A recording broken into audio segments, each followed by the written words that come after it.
My country covers 1/6 of the land surface of our planet.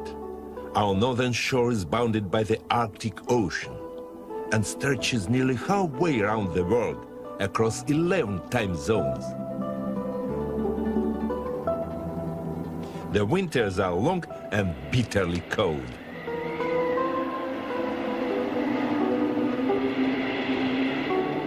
This is the realm of our great white bear.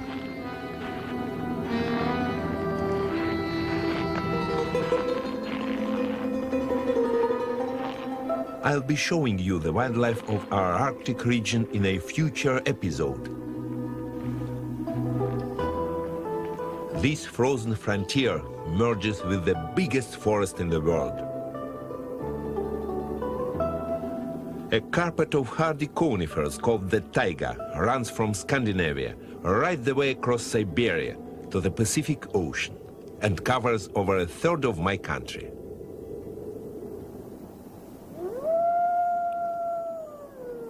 Our forests are far from empty.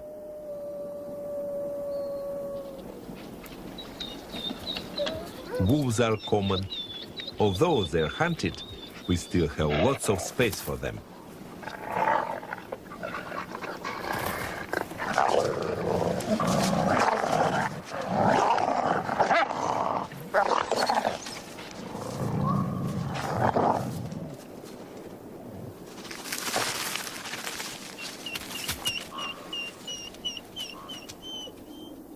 Also padding through our northern forests are lynx.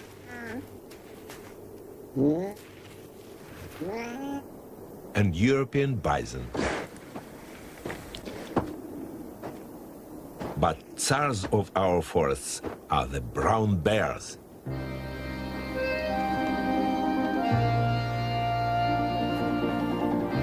The symbol of Russia, 100,000 of them live in this country, more than anywhere else. So this is indeed the realm of the bear.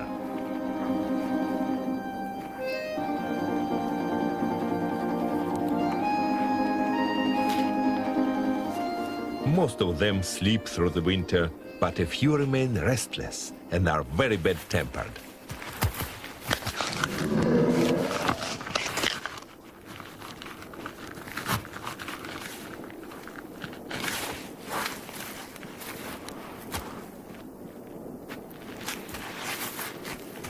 To the south, the forest gives way to the boundless steppes.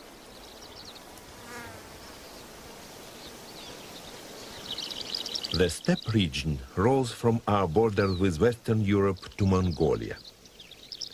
Here, in the dry center of the continent, trees fail to grow, and only grasses and small shrubs take root. Saiga, a unique kind of antelope, live on the steppes of Kazakhstan. Big herds migrate across these grassy plains for thousands of kilometers, seeking the best grazing.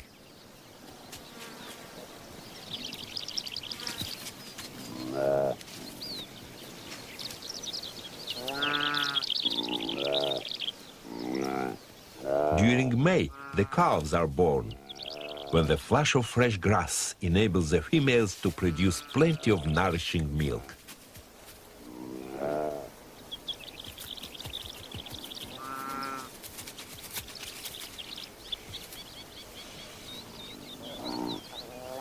Saigas are designed for the steppes.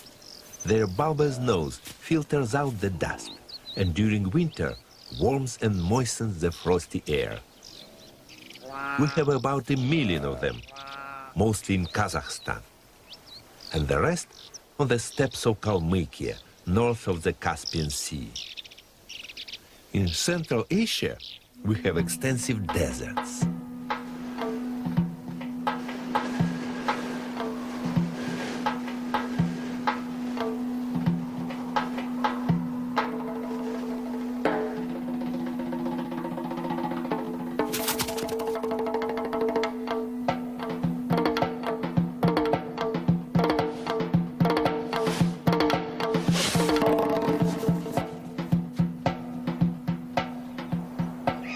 I'll be showing you some of our desert animals and plants in a later program, and taking you to Bad Khiz, an amazing nature reserve on our border with Afghanistan.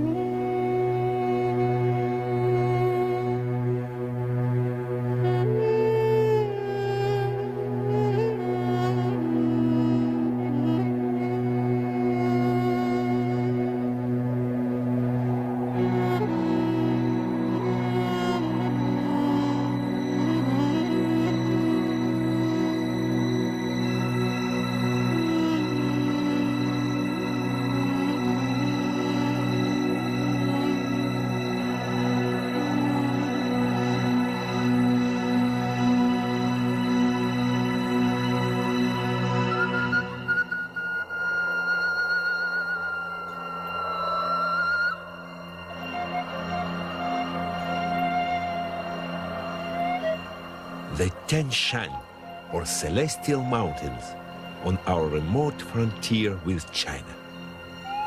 Snow leopards roam these icy peaks.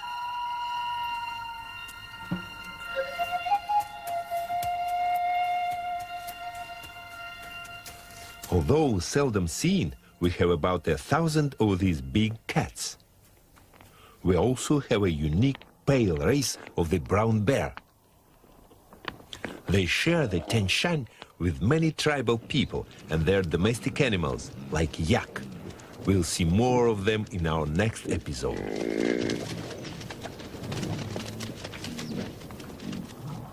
Lake Baikal in southern Siberia is the largest freshwater lake in the world.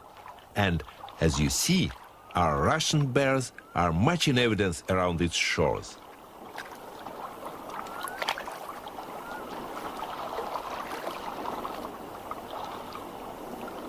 And beyond Siberia is Kamchatka. Kamchatka is a part of the Ring of Fire, a line of volcanic activity that girdles the Pacific Ocean. With 33 active volcanoes and many geysers, it's one of our most spectacular regions.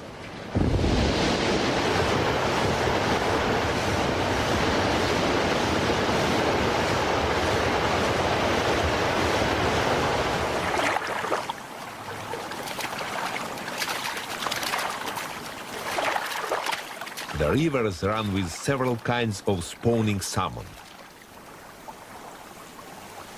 These sockeye salmon are prey for our biggest Russian bears, which, in Kamchatka, grow to the size of Alaskan grizzlies.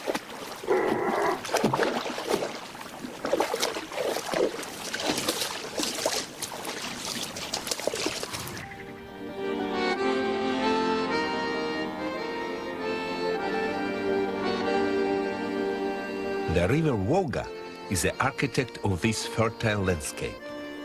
It's deposited huge quantities of sediment on the northern edge of the Caspian Sea, forming a great sprawling delta 200 kilometers across. Beyond the maze of channels, reed beds and lagoons, there are shallows barely a meter deep, extending into the Caspian for 50 kilometers. This green jewel is a naturalist's paradise. 250,000 pairs of wildfowl nest here, including 3,000 pairs of mute swans.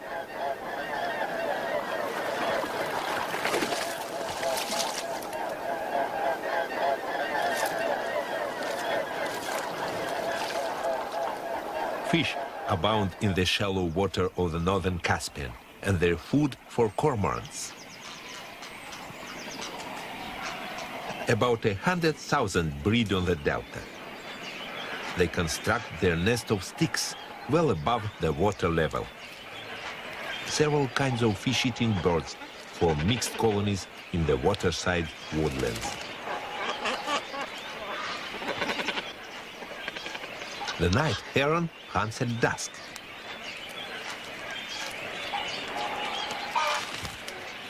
But the gray heron fishes during the hours of daylight.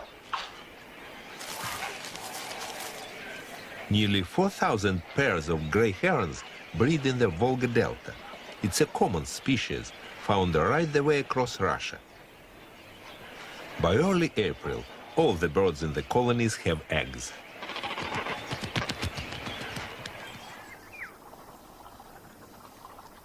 Other creatures appear during the first days of spring. Grass snakes like the dampness and the numerous marsh frogs.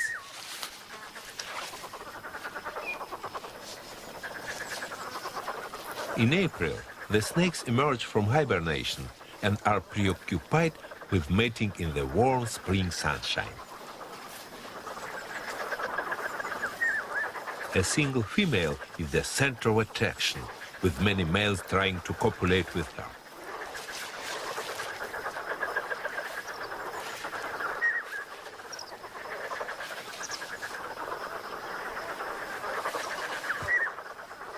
She excites them by her scent, which she leaves on the ground wherever she slithers.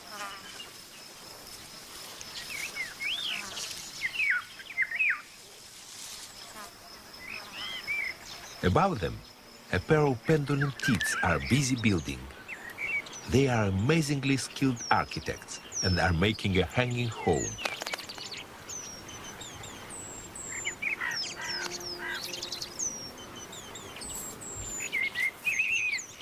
To begin with, they construct a ring of twisted fibers to bear the weight of the nest and its occupants.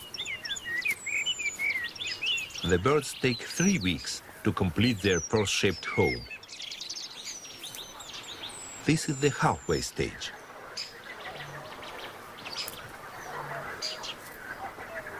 The abundant wildlife of the Volga Delta is dependent upon the spring floods.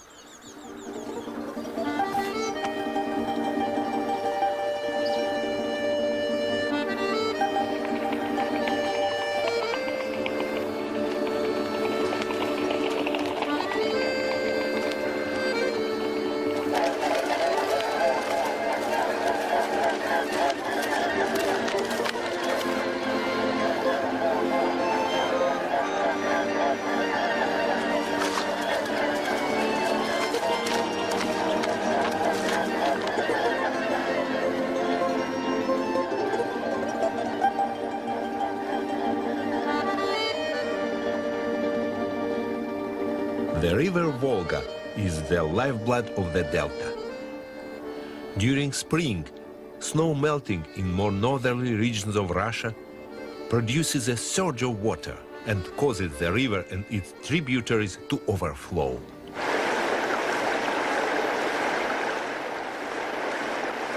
The floods cover large areas of the countryside and deposit huge amounts of nourishing silt. For a month or two, aquatic creatures like carp move into the flooded fields. They spawn in the shallows, each female shedding over 1 million eggs.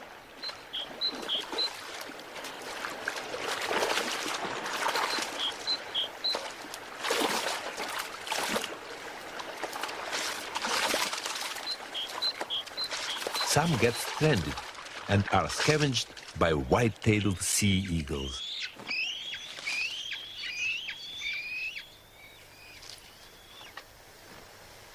This region is one of their strongholds in my country. The eaglets are now 4 weeks old, and for several months they'll depend upon their parents. For fish-eating birds, the floods are of crucial importance, providing abundance of food when there are nestlings to satisfy. By the end of April, the cormorants are busy, commuting up to 50 kilometers to and from their fishing grounds, with bulging crops of food for their youngsters.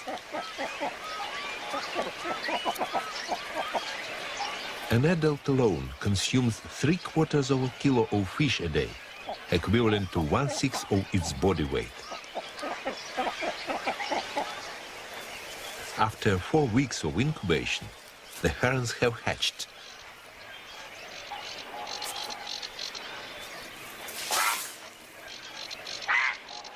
The chicks will need a lot of nourishment to make them grow as tall as their parents.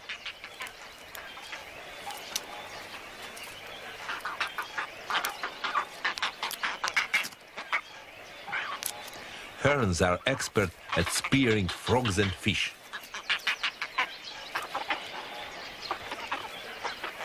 This one has caught roach and perch, nicely softened by digestive juices, so that its tiny offspring can peck off small pieces.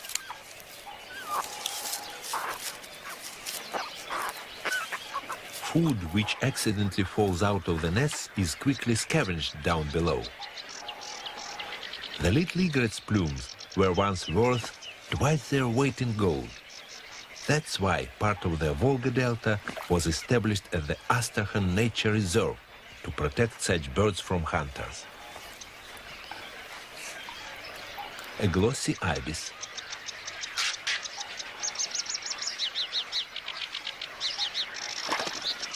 A family of wild boar also looks for scraps beneath the nests.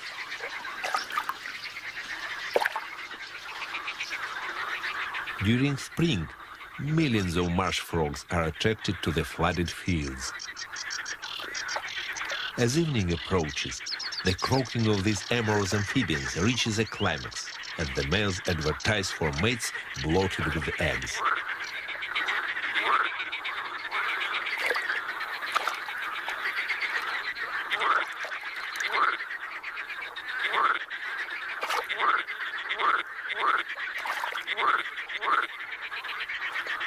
The volume of the chorus bears witness to the immense fertility of the delta.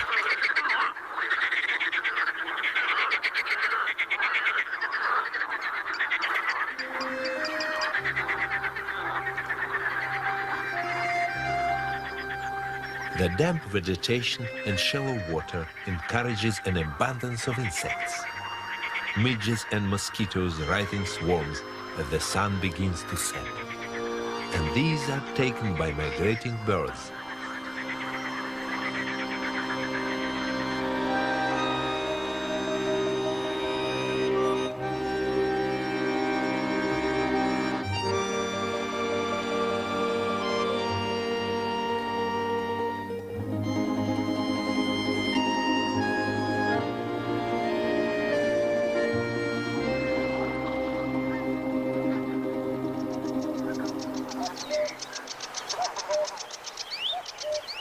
By mid-May, the flooded pastures and the wooded margins of the waterways are at their prettiest.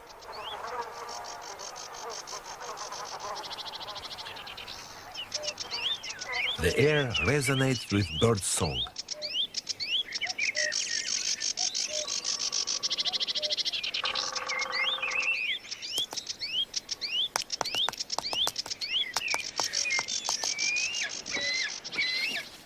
The white-tailed sea eaglets are now 2 months old, and each now requires the equivalent of a fair-sized carp a day, but they are still only offered the tenderest morsels.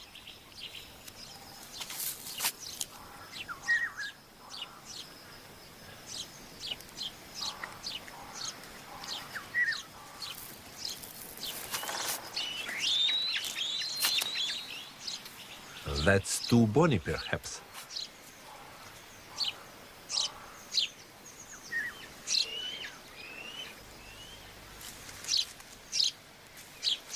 But the food is a bit lively today. They'll have to learn how to subdue struggling fish. Tree sparrows lodge in the eagle's bulky nest. Regular exercise strengthens their flight muscles.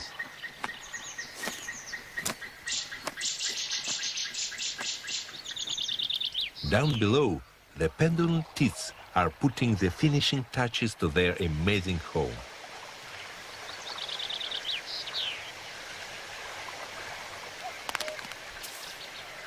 Hanging over water by a narrow stalk, the chamber and its contents will be almost impregnable.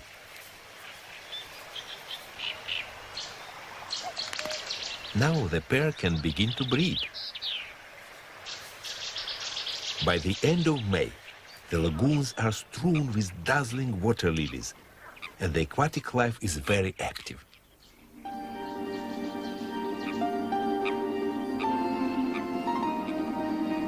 A new generation of damselflies emerges from the water. They've spent 2 years as aquatic larvae. Now they pursue their courtship with a sense of urgency. The dusky-winged males compete for the greenish females.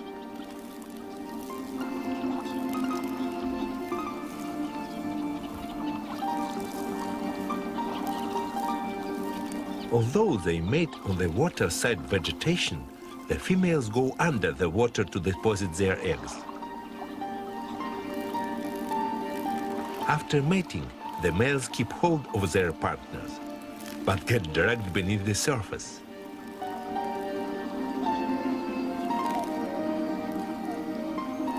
Soon they'll come up again.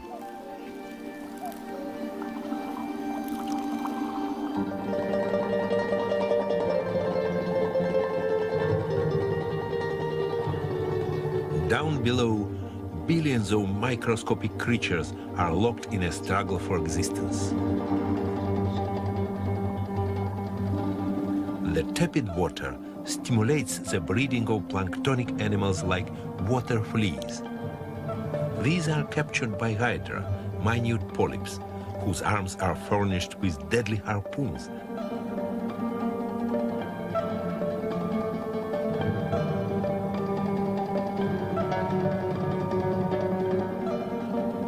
The plankton supports shoals of newly hatched fish, including sticklebacks, roach, perch, and carp. The young carp have now moved from the flooded pastures into deeper water, and the male pipefish is about to give birth.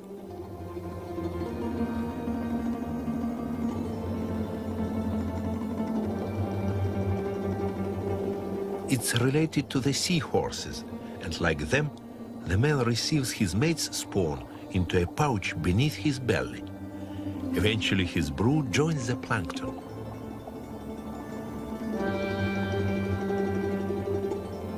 The marine ancestors of pipefish must have come here a long time ago, when the Caspian Sea had a connection with the Mediterranean.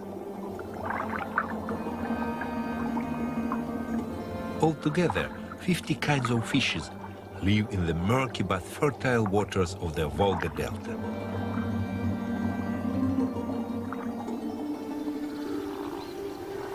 On the floating world of the lily pads, young grass snakes are on the prowl. Although they are barely the size of bootlaces, they are deadly.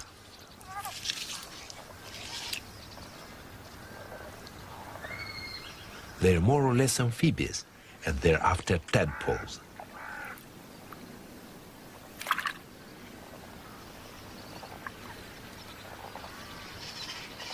Such is a competition for food that even a tadpole in the mouth isn't safe until it's swallowed.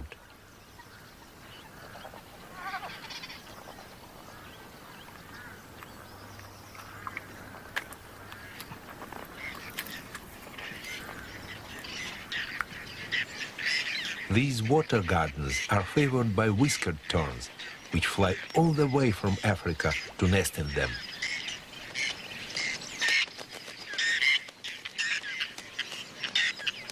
They construct their flimsy nests among the flowering water lilies. The lily leaves are buoyant enough to support the birds, and later on the lagoons will provide plenty of food for their nestlings. A different community of birds breeds in the extensive reed beds that surround the lagoons.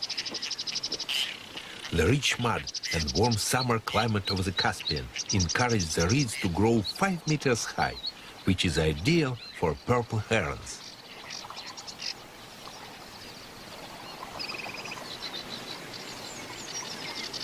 The thick stands of reeds are excellent cover for their nestlings.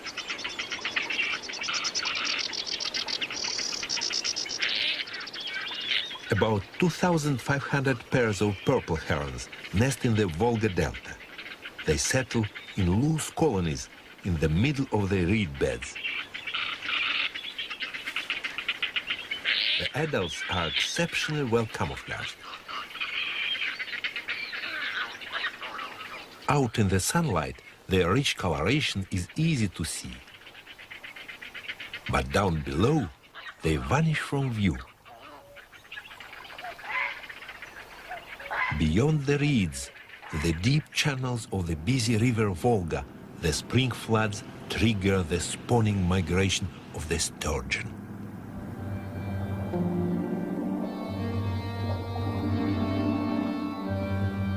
These impressive fish spend most of their lives in the brackish Caspian Sea, but shed their eggs in the upper reaches of the Volga. They hug the bottom, grabbing for worms, mollusks, and small fish, which they locate with their highly sensitive barbels.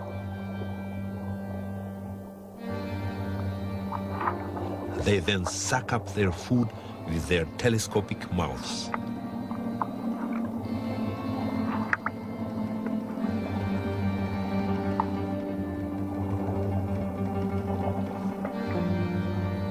Sturgeon are the sole survivors of an ancient group of fishes that lived over 100 million years ago.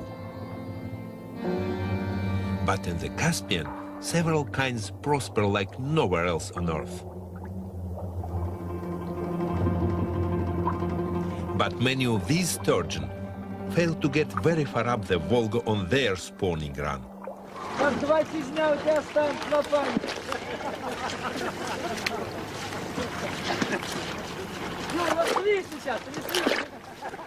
These fishermen are intent on catching female sturgeon, the source of that essentially Russian product, caviar.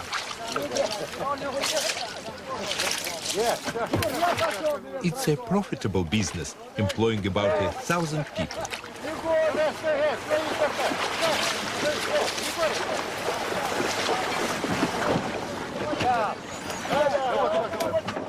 Nowadays, the fishery is maintained by releasing 100 million young sturgeon into the Caspian every year.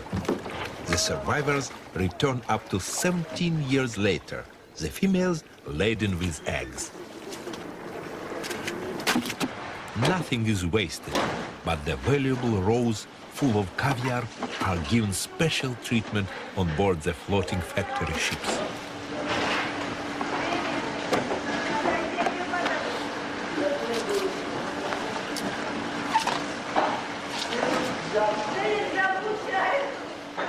Each year, about 1,000 tons of these delicious black pearls of the Caspian are collected. Most of it is exported for foreign currency.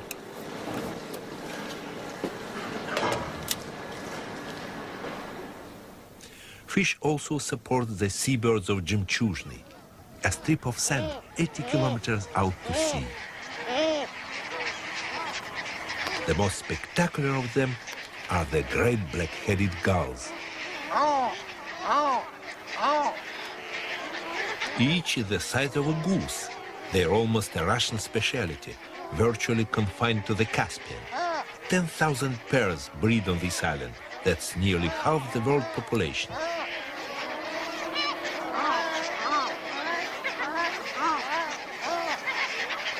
Like most gulls, these birds steal from each other.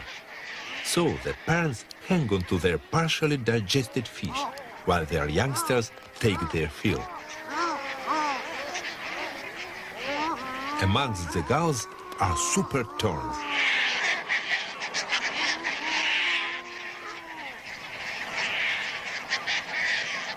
Caspian terns are the largest of their kind. They are like big seagulls. Despite their name, they are found all over the world, except South America.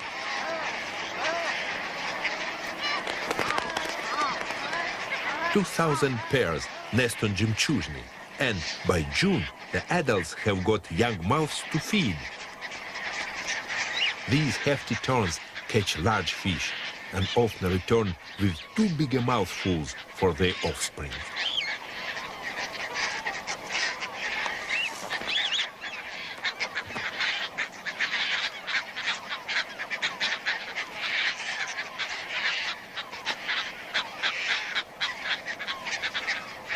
Caspian herrings feature largely in their diet. They are marine fish and must have entered the Caspian when it was once connected to the open sea.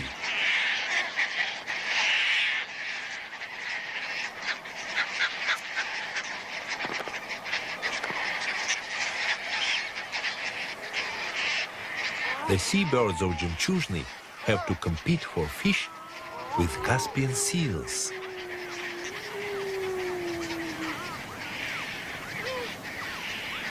To a gull chick, a seal must look enormous, but they're quite small, just over a meter long, and one of the smallest seals in the world.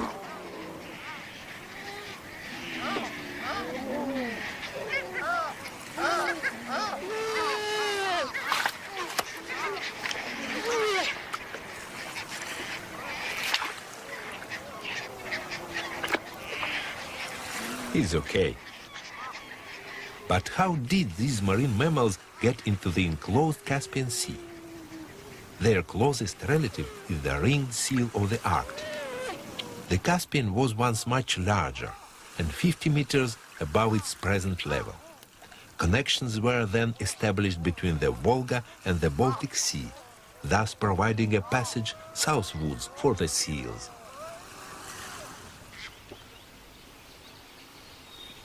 By July, the water level in the delta is at its lowest.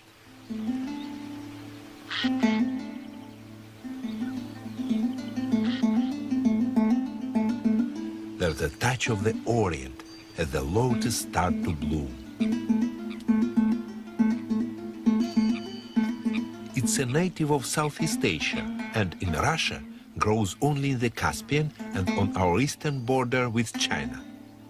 They thrive in shallow water, drawing nourishment from the organic sediment brought here by the Volga.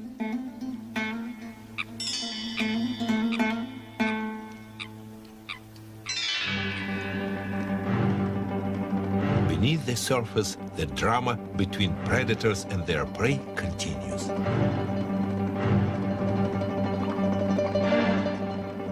The larvae of great diving beetles are voracious killers.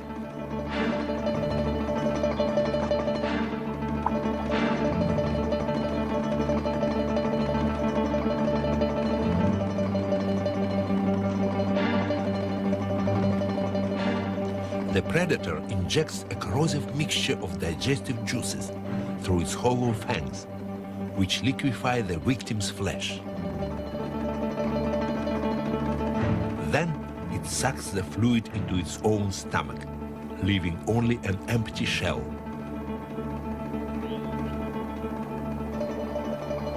But some get their comeuppance from above.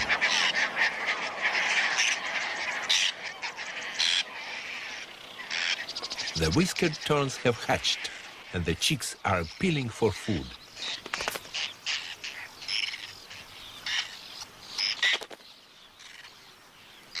The parents bring a continuous supply of aquatic larvae, including those of diving beetles. They also catch small fish and damselflies.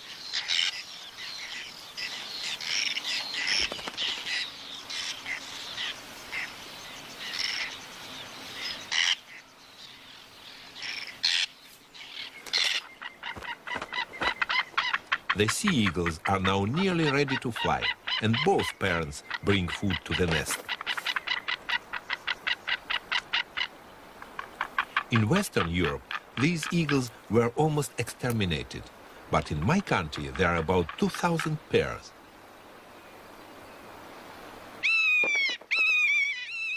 A 150 pairs nest in the delta, 30 within the Astrakhan Nature Reserve. This year, the floods have lingered longer than usual, and there's been a good supply of fish, so both eaglets have survived to the point of fledging. They're strong enough to move around the tree, but haven't yet plucked up the courage to launch themselves into the air.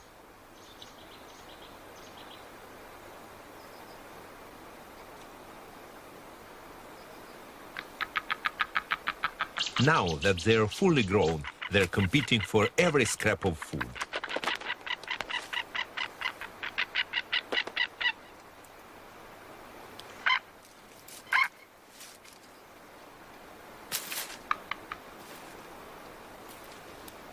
Inside the nature reserve, the prospect for these young birds is good, thanks to the efforts of the wardens.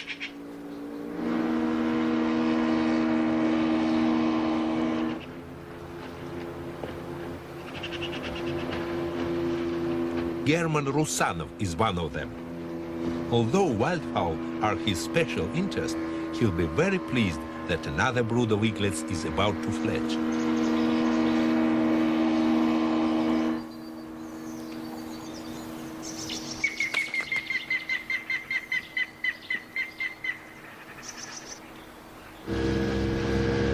With protection, many birds that were formerly persecuted by fishermen have flourished here, as the late summer roost of cormorants testifies.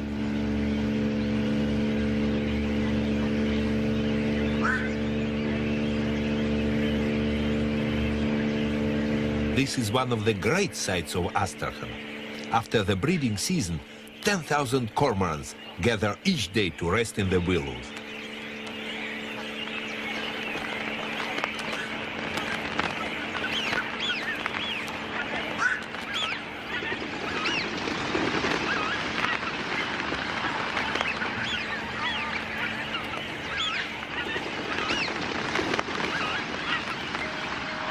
It's a fisherman's nightmare.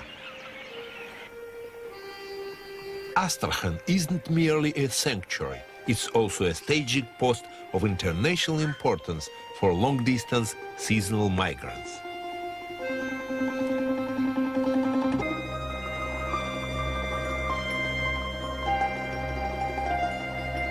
The early morning mist hints at autumn.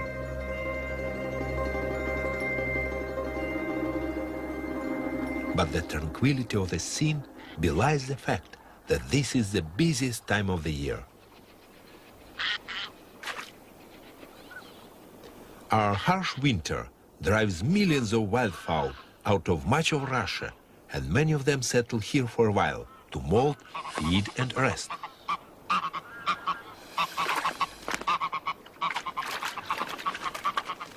Each year, 7 million migrants benefit from the riches bestowed on the delta by the river Volga.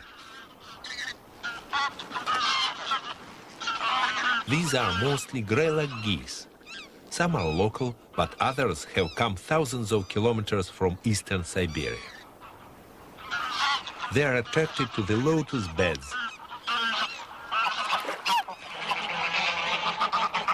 Although the foliage is now dying back, the succulent roots and seed pods are full of goodness, and the shallow water makes them accessible.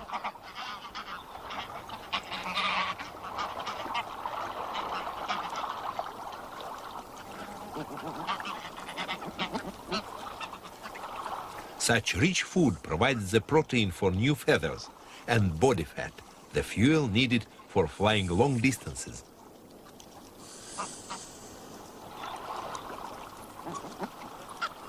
Thousands of great white egrets feast on fish before migrating to the southern Caspian and the Middle East. Stirring the feed brings prey to the surface.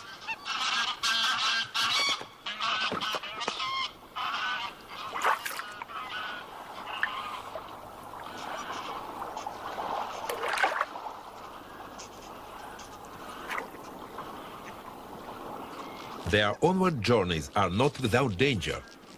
Cormorants may encounter oil slicks in the Persian Gulf.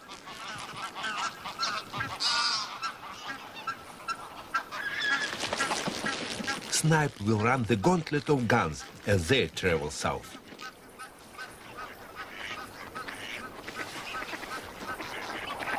Teal that nested in the Russian Arctic will provide sport for wildfowlers in Western Europe.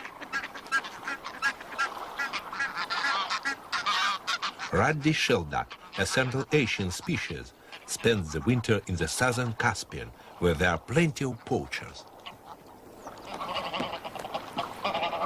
a locally rare Dalmatian pelican en route to Iran.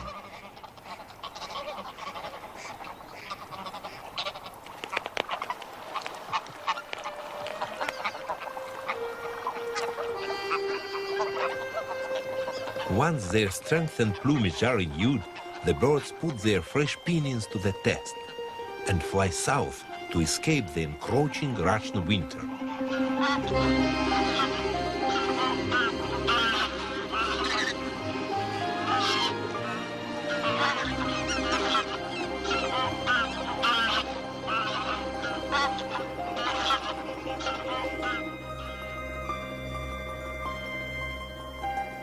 This year's young sea eagles are now independent and scavenging on the shore for dead birds and stranded fish. When the weather turns for the worse, they may also have to leave the security of Astrakhan. But before the winds from Siberia reach here, there's another crop of visitors. Hooper swans breed in the Arctic. They've flown all the way across Russia. Now they're in a hurry to reach this refuge.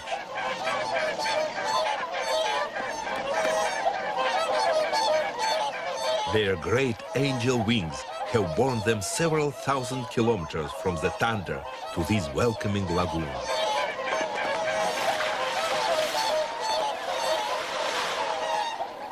They travel in family groups.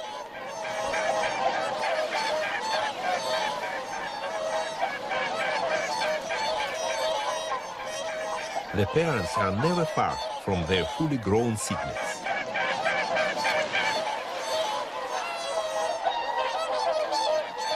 The shallow water is ideal for swans. Their long necks enable them to reach the underwater roots and tubers.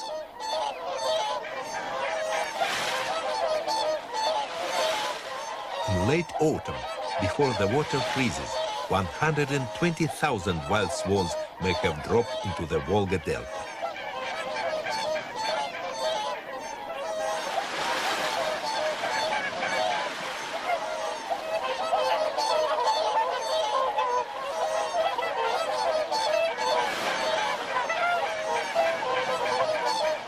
Other visitors from the north also put in an appearance. Saiga antelope, now in thick, woolly coats to protect them from the cold.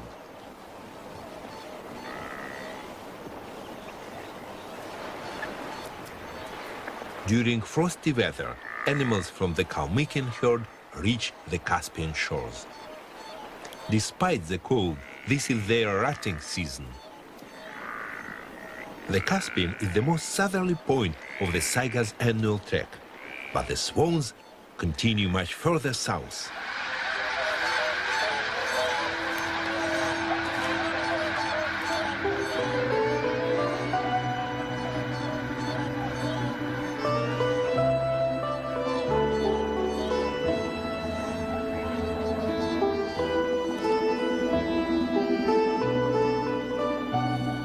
As the ice advances, the swans set course for the southern Caspian, the Black Sea and the Mediterranean.